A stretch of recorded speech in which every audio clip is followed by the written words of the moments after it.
को मुकाम पर पहुंचाने के लिए सहारा इंडिया के कार्यकर्ता एवं एजेंट लगातार संघर्ष कर रहे थे। आज उसी के खिलाफ लगातार ये आग बबूले हो रहे हैं। देश की वर्तमान की मोदी सरकार पर लगातार करारा हमला किया जा रहा है और ये कहा जा रहा है कि मोदी सरकार ने गरीबों का पैसा डकार लिया है और डकारने में सुब्रत राय की मदद कर रहे हैं। वैसे में आज चौपारण में भी इसकी आहट देखी जा रही है। जगह जगह पर लगातार सहारा इंडिया एजेंट प्रदर्शन कर रहे हैं, सरकार से अपनी मांग को रख रहे हैं कि जिन गरीबों का पैसा लगा हुआ है उन गरीबों का पैसा को सुब्रत राय रिटर्न करे।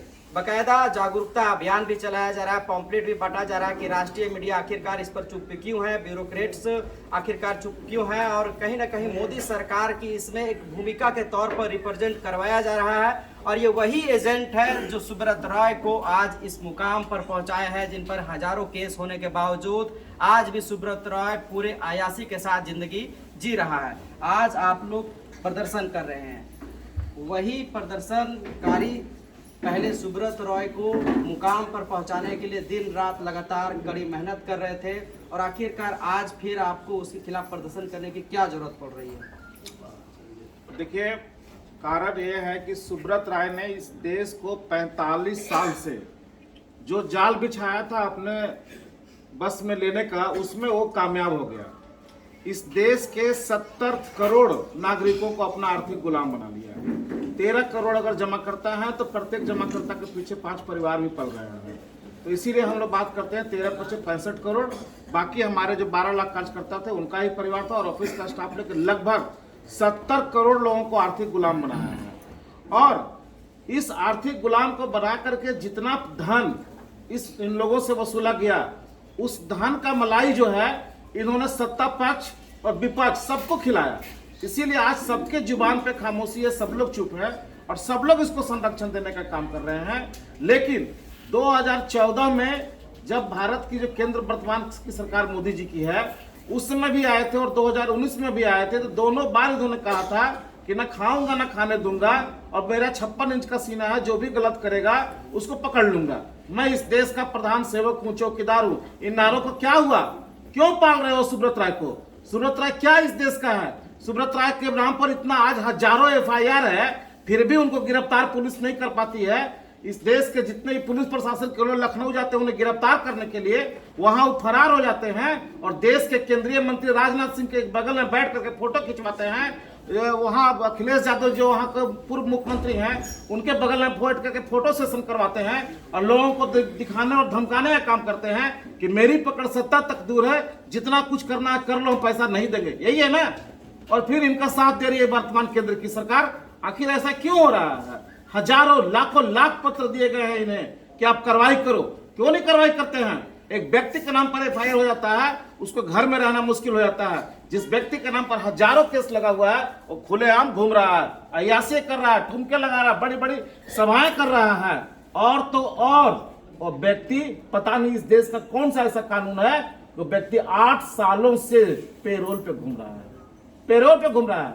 कौन सा ऐसा कानून है कि एक व्यक्ति को पेरोल पर घूमने के लिए आज खुला छूट दे दिया जाए? 8 सालों से जी, 8 साल तो मोदी सरकार जी, उसी समय से इनको पेरोल दिया गया। जब इनकी माता जी का निधन हुआ था, इनको पेरोल दिया गया। 2014 में ही पेरोल मिला था। उसके बाद से लगातार ये पेरोल पे हैं। कौन सा ऐसा कानून है? एक व्यक्ति जो सालों साल जेल में सड़ जाता है, साधारण अपराध में भी उसको पेरोल नहीं मिलता, और एक व्यक्ति जो आज करोड़ों अरबों लोगों को अपना आर्थिक गुलाम बना लिया है, उसको पेरोल पर 8 साल से रखे हो। क्या कारण है भैया? क्यों छूट दे रखे हो? इतना कारण क्या है? ये रिश्ता क्या कहलाता है इनका? क्यों नहीं कार्रवाई कर रहे हैं? आपको क्या कारण लगता है? हमारा कारण लगता है कि सीधे सीधे सत्ता इनके साथ मिली हुई है। माननीय नरेंद्र मोदी जी, कहना तो नहीं चाहिए लेकिन फिर भी कहना पड़ता है, क्योंकि हम लोग भी भाजपा समर्थक ही रहे हैं। हम लोग भी भाजपा को ही वोट दिए हैं। अभी नहीं है? नहीं, अभी भी हैं। वोट दिए हैं तो अभी तो दिए हैं, लेकिन जिस तरह की तैयारी कर रहे हैं, आप मीडिया वाले हैं, इस बात को पूरी तरह से दिखाएं।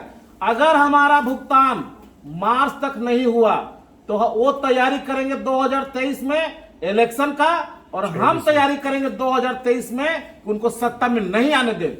इसीलिए पूरे संगठन की ओर से पूरे देश भर में काम कर रहा हूं, ग्राम ग्राम तक जा रहा हूं, अंचल अंचल तक जा रहा हूं कि इनके खिलाफ ऐसा विषाद बिछा देंगे कि मोदी सरकार वापस इस बार नहीं आ पाएगी। कुछ अखबारों में छप रहा है और ये कहा जा रहा है कि आगामी 2024 का जो चुनाव होगा उसमें कहीं ना कहीं सहारा इंडिया में जो पैसा जमा है गरीबों का वो कहीं ना कहीं अफेक्टेड रहेगा, चुनाव में इसको खामियाजा के तौर पर कहीं ना मोदी को कहीं मिलेगा। इफेक्टेड नहीं रहेगा, पूरा का पूरा इफेक्टेड रहेगा।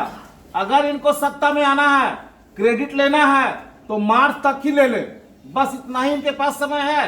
हमको क्रेडिट नहीं लेना है, हम लोग आम लोग हैं, हम लोग आम जनता हैं, आम जनता की तरह ही रहना चाहते हैं। हम लोगों को नेता नहीं बनना है, नेतागिरी करने का काम इनका यही लोग करें, क्रेडिट लेना है यही लोग लें। लेकिन आम जनता जो आज दुख तकलीफ में है, हमारे बच्चों की शादियां रुकी हुई है, हमारे बच्चों का स्कूल का फीस नहीं भरा जा रहा है, हमारे बुजुर्ग जो किसान मजदूर जो अपना जीवन भर की कमाई MIS के रूप में इसमें रख दिए, 100 रुपए उनको नहीं दिया जा रहा है। और जो लोग कार्रवाई कर रहे हैं उनका लाखों लाख रुपए का भुगतान कर दिया जा रहा है। नेता और मंत्री का फोन आता है, करोड़ों रुपए भुगतान कर दिया जाता है। और आम निवेशकों को एम्बार्गो और सेबी का बहाना बनाया जाता है। सहकारिता का लाइसेंस किसने दिया था? मल्टी स्टेट क्रेडिट कोऑपरेटिव किनके हाथ में है? मिनिस्ट्री ऑफ कॉर्पोरेशन किनके हाथ में है? क्यों नहीं कार्रवाई करते हैं लोग? किस बात का डर है इन्हें? अच्छा, आप एक चीज़ कंफ्यूजन को क्लियर कीजिए, क्योंकि कई लोगों के दिमाग में यह कंफ्यूजन है। कुछ लोगों का कहना है कि एजेंट के द्वारा पैसा रख लिया गया है और आपका कहना है कि सीधे ऊपर से सेटिंग है। जी नहीं, क्योंकि इसके बाद जब आप लड़ाई लड़िएगा तो बाकायदा जब आप लोग कार्यकर्ता हैं तो आप अपनी मांग को रख रहे हैं, क्योंकि आपको ग्रामीण स्तर से समस्याएं हो रही है। लेकिन क्या जो पैसा जिसका जमा है और आप दोनों मिलकर के ये लड़ाई को नहीं लड़ सकते हैं? बिल्कुल लड़ रहे हैं। आज की तारीख में अब ना कोई एजेंट है और ना सहारा कोई कार्यकर्ता है, अब सब लोग जमा करता है। क्योंकि जो कार्यकर्ता इसमें काम कर रहे थे उनका भी जीवन भर का कमाई इसी कंपनी में लगा हुआ है, और जिनका लगवाए थे वो तो जमा करता है ही, ये भी जमा करता है, क्योंकि इनकी रोजी रोटी चली गई। अब जरूरत है दोनों वर्गों को मिल करके सहारा से लड़ने का और सरकार से लड़ने का, क्योंकि सहारा को सरकार ने ही पाला है। अभी आपस में मतभेद नहीं करना है, अभी जमाकर्ता और कार्यकर्ता दोनों को मिलकर के लड़ाई लड़ना होगा और तभी ये भुगतान मिल पाएगा।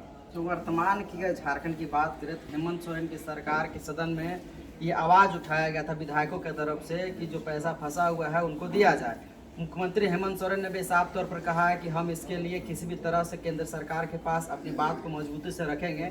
वैसे में झारखंड सरकार के इस निर्णय को कैसे देखते हैं? देखिए, झारखंड की सरकार में पिछले बार भी ये बात उठा था, लेकिन बात जब जब उठ रही है बातें गलत दिशा में जा रही है। पिछला बार भी जब बात उठा था, माननीय क्या नाम था, नवीन जायसवाल जी हमारे जो विधायक हैं भाजपा के, उनसे हटिया के उनसे मेरी बात हुई थी कि सर बात तो आप बहुत अच्छे तरीके से रखे, लेकिन आप मिसगाइड हैं। इस बार बात रखा गया जो माननीय लंबोदर महतो जी के द्वारा, वो बहुत अच्छे तरीके से रखा गया, और उनके ताल में ताल जो मिलाए हमारे बिरचू नारायण जी जो बोकारो के विधायक हैं, वो बहुत अच्छा काम किया कि दोनों विधायक ने बहुत अच्छे तरीके से अपनी बातों को रखा। अब उसमें मैं थोड़ा सा क्लियर कर दूं कि झारखंड गवर्नमेंट की जो वर्तमान सरकार है उन्हें इस केस के बारे में ठीक से पता ही नहीं है। तो आप लोग क्यों नहीं बताते? बताए हैं, अभी मेरे पास बहुत सारे पत्र पड़े हुए हैं जो हमने माननीय हेमंत सोरेन जी को दिया, माननीय विधायकों को दिया, और बहुत से ज्ञापन हम लोग बांटे, क्योंकि सहारा समूह के मुखिया जिनको यहाँ बुलाने की बात कर रहे हैं वो इस देश का सबसे बड़ा नटवरलाल है, सबसे बड़ा नटवरलाल है, क्योंकि सबको भ्रमित करके रख दिया है कि मामला सहारा और सेबी का है, मामला एम्बार्गो का है, जबकि ये पूरा का पूरा झूठ है। मामला सीधे सीधे मिनिस्ट्री ऑफ कॉर्पोरेशन से जुड़ा हुआ है। सहारा की जो दो कंपनियों की लड़ाई हुई थी रियल एस्टेट और हाउसिंग बोर्ड में, उसी का पैसा जो है सेबी में जब्त है या सेबी में जमा है।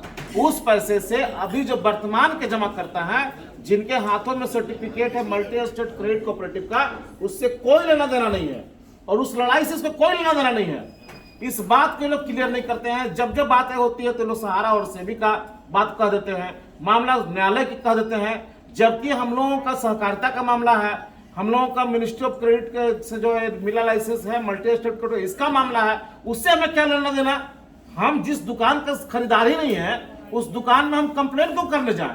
जहां के हम खरीदार हैं और हमारा माल अगर खराब होगा तो हम कंप्लेन वहां ना करने जाएंगे। ये मामला सीधे सीधे सहकारिता समितियों का है, मामला मल्टी स्टेट क्रेडिट कोऑपरेटिव का है, और इन लोग बार बार मिसगाइड किए जाते हैं सुब्रत राय के द्वारा, और वही बात कहते हैं कि सेबी में पैसा जमा है और सेबी भुगतान कर रहा है। सेबी किसका भुगतान कर रहा है? रियल एस्टेट हाउसिंग बोर्ड का। और भी 2018 तक की। उसने साफ कहा था कि अब मैं कोई नया कंप्लेन नहीं लूंगा। 2018 में उन्होंने लिखित पेपर में दे दिया था।